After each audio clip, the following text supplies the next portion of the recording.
Hello, how are you today? Como estão todos hoje? Here's Teacher Cláudia Borges e nós vamos dar início a mais uma English Class. Então, a nossa aula de hoje é aula 7, aula 7, com a revisão e a avaliação. Então, fiquem bastante atentos e vamos à nossa revisão.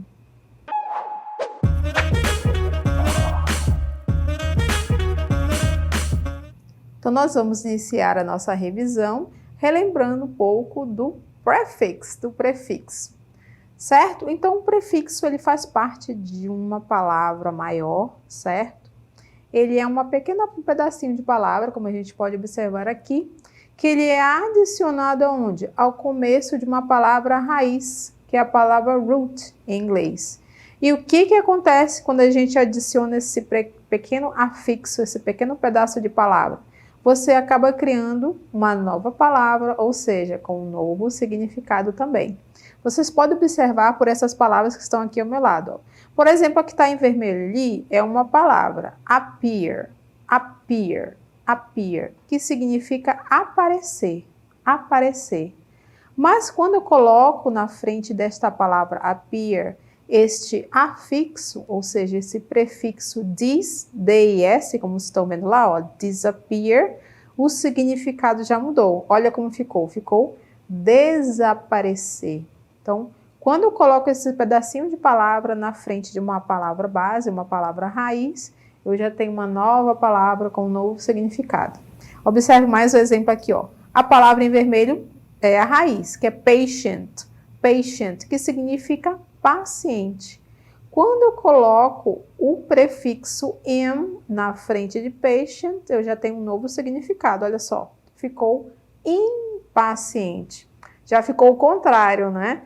Impaciente, ou seja, eu criei uma nova palavra. Então, toda vez quando eu adiciono o prefixo lá no começo da palavra, né? Antes da palavra base, eu já tenho uma nova palavra, um novo significado.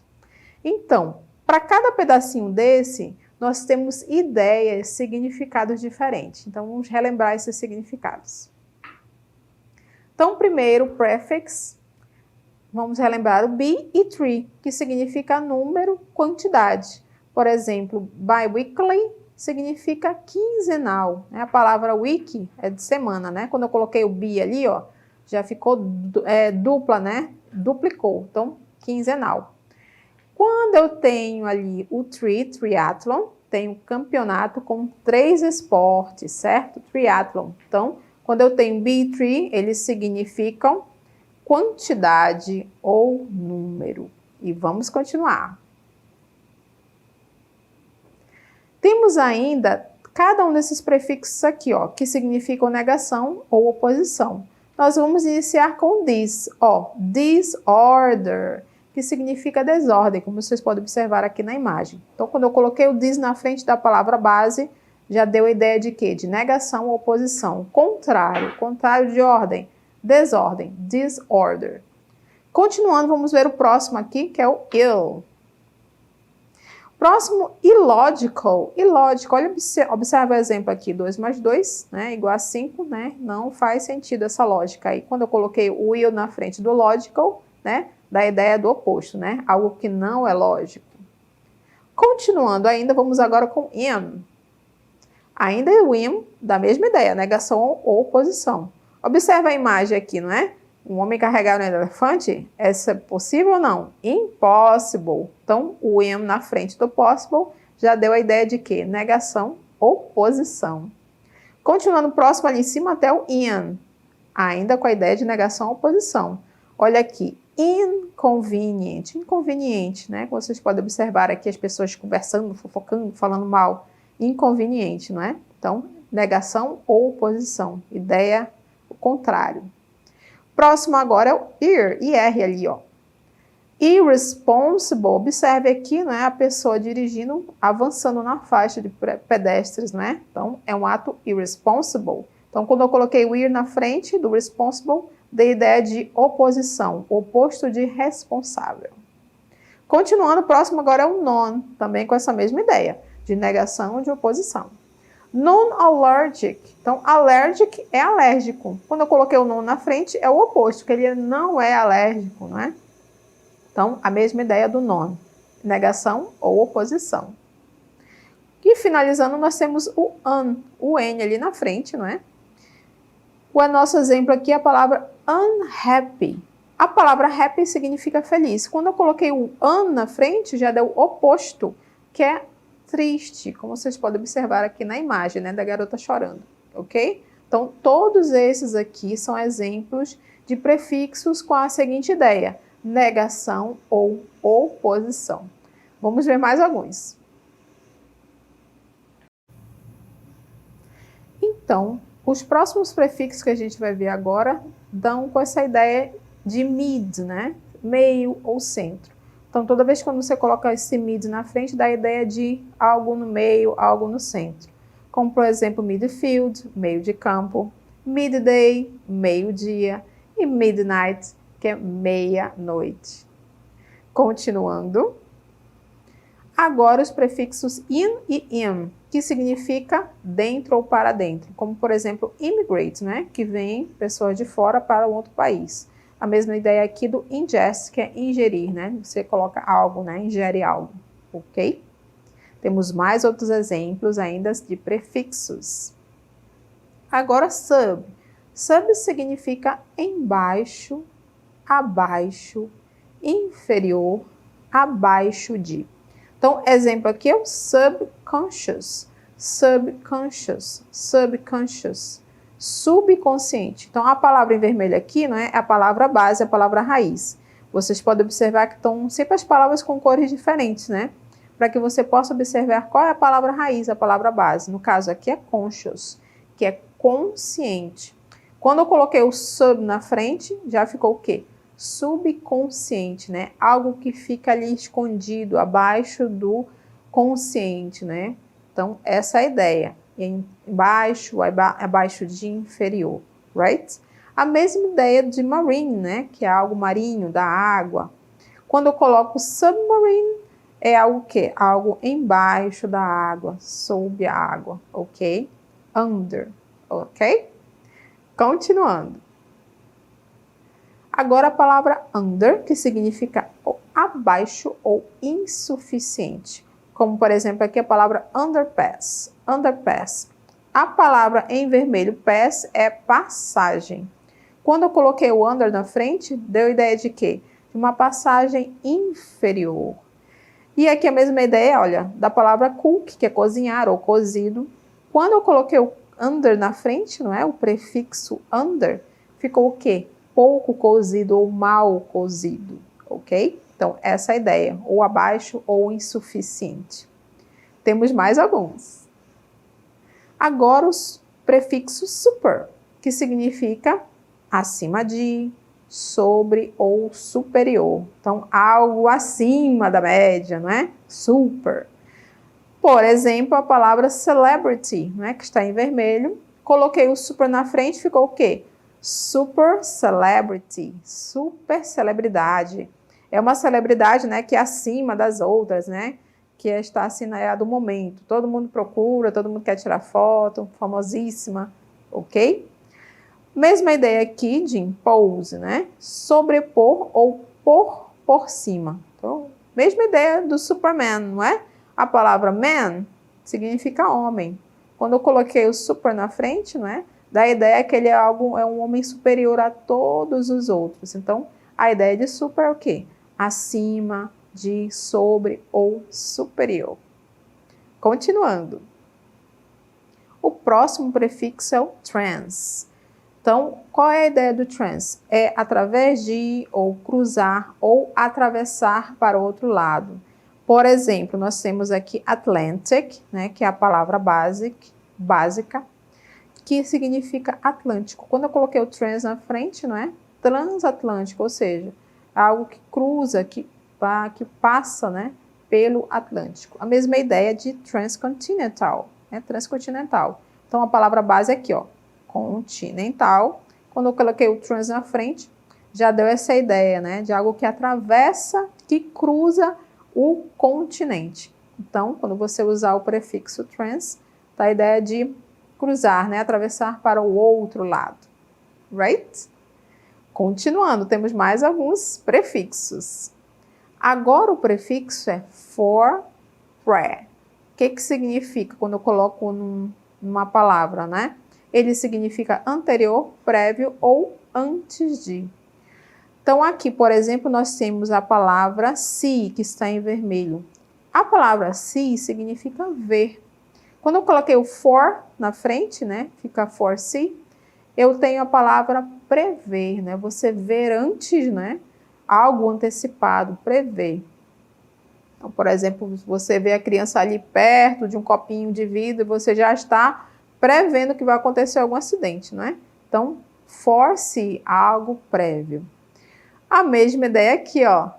Prefix. Prefix. Então, fix é a ideia da palavra base, né? Que ela é fixa ali. Quando eu coloquei o pre na frente, é algo que vem antes da palavra. Ou seja, antes da palavra base, né? Que você vai formar uma nova palavra acrescentando esse prefixo a ela.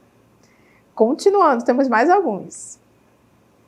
Agora nós temos o prefixo mis. Mis. Mis. Que significa de forma errada ou ruim. Como assim? Vamos observar aqui junto comigo. Então, aqui nós temos a palavra understand, que está em vermelho, né? Que é a nossa palavra base, ok? Understand. Understand significa entender, ok? Entender. Entender, compreender, ok? Quando eu coloquei o mis na frente, deu ideia de quê? De algo que foi errado ou ruim. Então, o que significa essa palavra toda junta? Misunderstand. Misunderstand significa mal entendido. Algo que foi entendido de forma errada, ok? Então, mal entendido. A mesma ideia desta palavra aqui, ó, behave. Behave é comportamento, comportar-se, right? Quando eu coloquei o mis na frente, o prefixo mis, deu ideia de quê? De mau comportamento, né? Misbehave, quando você fala da criança, né, está se comportando mal. Misbehave, mau comportamento. Então, a ideia do prefixo mis é mal ou de forma errada ou de forma ruim. Temos mais um aqui, mais um prefixo, que é o re, re. Qual a ideia dele? Fazer novamente ou fazer de novo, né? O exemplo que eu acho que vocês já estão todos acostumados, olha aqui. A palavra play significa, é um verbo, né? Significa tocar, brincar, né? Ou jogar. No caso aqui, quando eu coloquei o re na frente do play, fica replay. Qual é a ideia? Tocar novamente, ok? Então, vocês já estão acostumados com essa palavra, né? Mas agora vocês sabem que essa palavra tem um prefixo, que é o RE na frente. E esse RE significa fazer novamente ou fazer de novo, ok? A mesma ideia aqui, ó, do verbo do. O verbo do significa fazer. Quando eu coloquei re na frente, né? Redo, redo, redo, deu o significado de refazer, refazer ou fazer novamente. Então, os prefixos mis significa de forma errada ou ruim, né? E o re significa fazer novamente ou fazer de novo. Vamos ver mais um prefixo.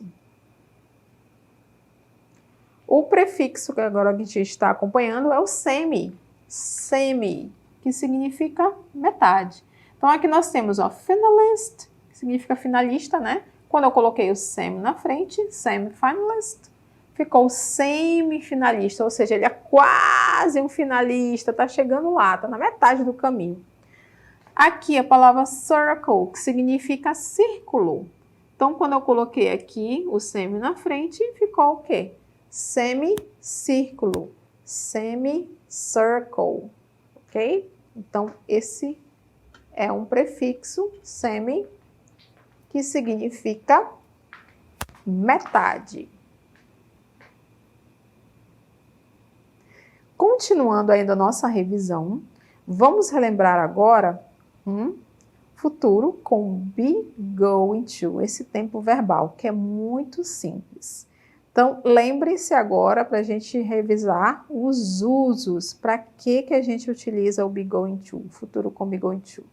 Então, utilizamos para falar de acontecimentos em que temos uma maior certeza de que irão acontecer, né? Quando você acha que está tudo certinho. Então, como, por exemplo, planos definidos, eventos marcados e agendados. Então, por exemplo, se você marcou lá na sua agenda, né? Você tem que ir no dentista, tem que ir no médico, tem uma prova. Então, você pode usar esse futuro com be going to, porque é uma coisa que tem maior certeza, uma atividade, uma ação que você tem maior certeza que irá acontecer. Então, quando você tem essa certeza maior, né, esses planos definidos, marcados e agendados, você utiliza o futuro com be going to. Continuando um pouquinho mais sobre ele. Usamos, né, o be going to para falar de acontecimentos em um futuro próximo, né? Algo que já vai acontecer logo, que temos certeza que irão acontecer. Então, observe, é um futuro, que é um futuro próximo, que você sabe que vai acontecer logo em breve e que você está certo que vai acontecer, que já está tudo agendado, tudo marcado, tudo organizado, tudo ok para acontecer, right? Então, você utiliza o futuro com be going to, acontecimentos em um futuro próximo que temos certeza que irão acontecer. Então, agora nós vamos relembrar como nós utilizamos esse futuro com be going to nas frases. Acompanhem comigo. Então, olha só, vamos revisar agora, relembrar o futuro com going to na forma afirmativa.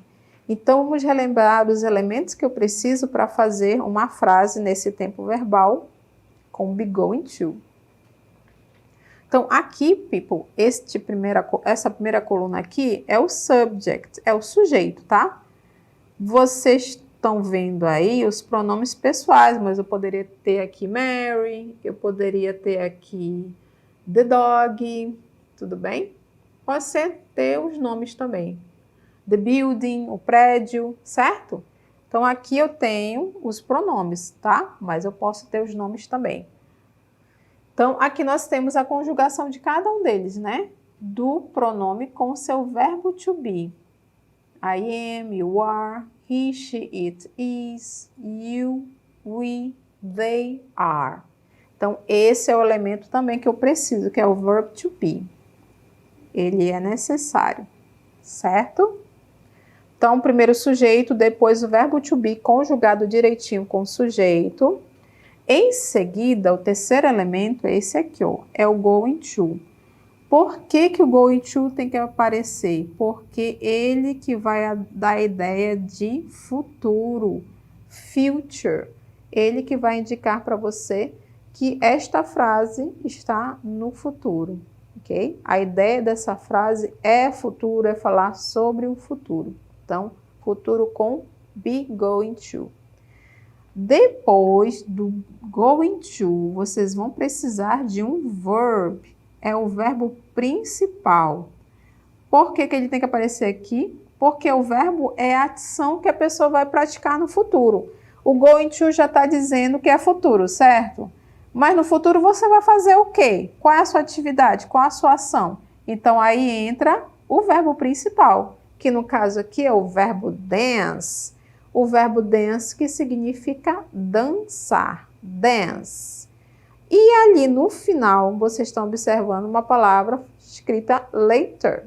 Later. Later é o complemento. É o complemento da frase que pode ter ou não, tá? Esse complemento aqui, nesse caso, significa mais tarde. Later. Later. Tudo bem? Então, revisando. Qual é o primeiro? Primeiro aqui na nossa lista é o sujeito. I, you, he, she, it, we, you, they, the dog, Mary, Jack, the building, the city, the house, ok? Sujeito, independente de quem seja, né? Seja o pronome ou seja o nome, ok? Em seguida vem quem? Na nossa ordem, o verb to be, conjugado direitinho com o sujeito, tá? Ó, he, she, it is, ok? Quem conjuga com you é o are. Quem conjuga com am é o I, tudo bem?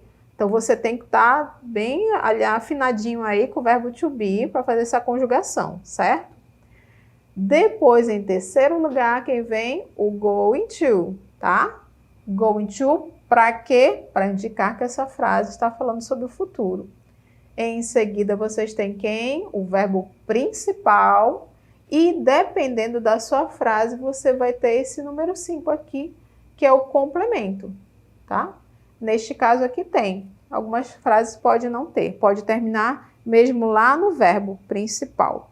Então, esta é a ordem. Sujeito, verbo to be, o going to, o verbo principal e a palavra lá no final, dependendo dela, vai ser um complemento. Pode aparecer ou não.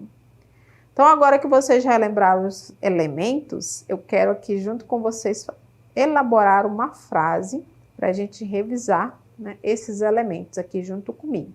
Let's go! Olha só, aqui já está sendo dado o verbo, que é o verbo cook. Então, você observa aqui, não é? Essa mocinha, ela está aqui pensando no próximo prato que ela vai fazer, que ela vai preparar, né? Essa chef, ok? Então, ela vai preparar ali, eu acho, uma macarronada. Tá bonita essa macarronada. Então, aqui já tem todos os elementos para que você possa fazer a frase. É o subject, o verbo to be, going to, verb e o complemento. Vamos fazer comigo, então? Então, eu posso colocar o nome dela, eu posso dizer que escrever ela, ou, por exemplo, a palavra Mary. Posso dar um nome para essa chef, não é? Ou the chef, como queiram, tudo bem? Vou colocar aqui Mary, no nome, né? Ela é o sujeito, tudo bem? Sujeito da nossa frase. Então, subject, ok? Certinho. Agora o verbo to be, qual é? Qual é o verbo to be que vai acompanhar a palavra Mary? Mary eu posso substituir pelo pronome she. E o verbo que acompanha o she, né, o verbo to be é o is. Então, Mary is. O meu verbo to be tá ok. Mary is. O próximo elemento aqui, ó, tá dizendo que é o going to. Então, eu coloco o going to. Porque é ele que vai indicar que a minha frase está falando sobre o futuro. Então, só faço acrescentá-lo ali à minha frase. Mary is going to. Ok? Em seguida, nós temos o verbo principal que está aqui, ó, que já foi dado pra gente, que é o verbo cook. Então, você coloca o verbo cook. Posso terminar essa frase aí? Posso terminar aí também, tranquilamente. Ou então, posso colocar uma palavra como complemento. Vou colocar aí uma palavra que a gente vai já relembrar, que é a palavra soon, que significa em breve. Então, Mary is going to cook soon. Ela vai cozinhar em breve, já já. Bem fácil, né? Só você memorizar os elementos que não tá difícil, não é? Então, ainda falando sobre going to, a gente tem uma expressão chamada be gonna. O que é isso aí? Então, gonna é a contração de going to e é usado em situações informais. Situações do dia a dia, quando você conversa com uma pessoa que você já conhece, do seu dia a dia, né, do seu círculo de amizades. Exemplo, we're gonna play chess, né? Nós vamos jogar. Jake's gonna work out. Então, o Jake vai se exercitar. Então, aqui, gente, nesses dois casos, ó, aqui a gente está falando de atividades, né, que as pessoas vão realizar no dia a dia. Jogar, né, se exercitar. Então, nesse caso aqui, eles estão usando uma palavra, né, uma palavra informal, gonna. Vocês podem observar que essa palavra gonna também aparece muito em letra de música. Então, o gonna nada mais é que a forma contraída do going to, ok? Então, vamos continuar um pouquinho mais sobre o be going to. Então, olha só, gente, o be going to, ele tem algumas expressões de futuro que você vai identificar aonde? Onde que elas aparecem? Lá naquela parte onde fica o complemento. Então, você pode colocar lá, quando você quiser utilizar. Expressões de futuro, ele vai ficar logo ali depois do verbo principal. Então, nós temos a palavra later, que significa mais tarde. Soon, que significa logo ou em breve. tomorrow, que significa amanhã. Palavra next week, que significa na próxima semana. E next month, que significa no próximo mês. Então, a palavra next, só ela, não é? Significa no próximo ou na próxima, ok? Aqui week é semana e aqui month é mês. Então, essas são algumas expressões de futuro que a gente pode utilizar quando estamos falando do futuro com be going to. E onde que essas palavras vão ficar?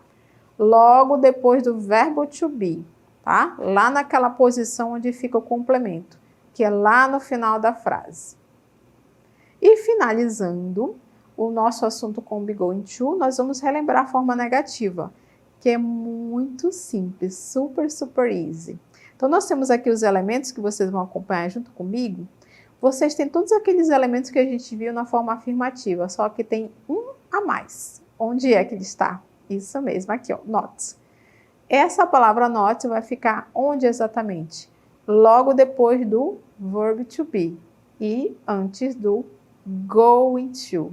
Então, é só ele que vai ficar diferente quando você quer fazer a forma negativa. Então, coloca o not aonde? Depois do verbo to be. E aí, antes do going to, tudo bem? Então, essa é a posição dele na frase.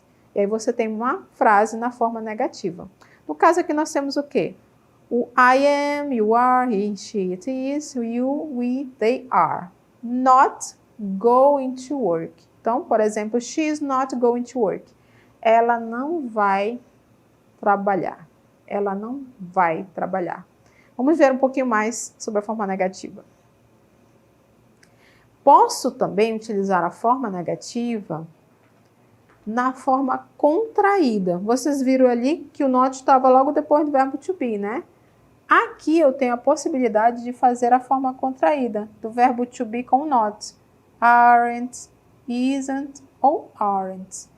Então, de onde que surgiu o aren't e o isn't? Vamos lá. Então, o isn't veio disso aqui, ó. Veio da união do is not. Tirei o o daqui e ficou isn't. Coloquei um apóstrofo no lugar do o. A mesma ideia do are. Juntei com o not. Tirei o o daqui e ficou aren't. Coloquei um apóstrofo no lugar do o. Tudo bem? Aí você diz assim, Titi, eu não gostei não desse contraído aí, não quero usar ele não. Não tem problema. Você coloca lá o not logo depois do verbo to be. Tudo bem? Isso é uma opção. Essa aqui é opção. Você pode utilizar ou não. Tudo bem? É opcional. Essa é a forma contraída. Então, depois da forma contraída, você vem o quê? Quais são os elementos? Vem o going to e o work, né? Porque você já juntou aí o verbo to be com not, então já eliminou uma coluna, não foi? Certo? Então, esses são os exemplos do futuro com be going to na forma contraída. Tudo bem? Então, você pode utilizar tanto a forma contraída quanto a forma completa. Você pode colocar o not logo depois do verbo to be. I am not, she is not, he is not. Então, você escolhe como você acha melhor utilizar a forma negativa. Right?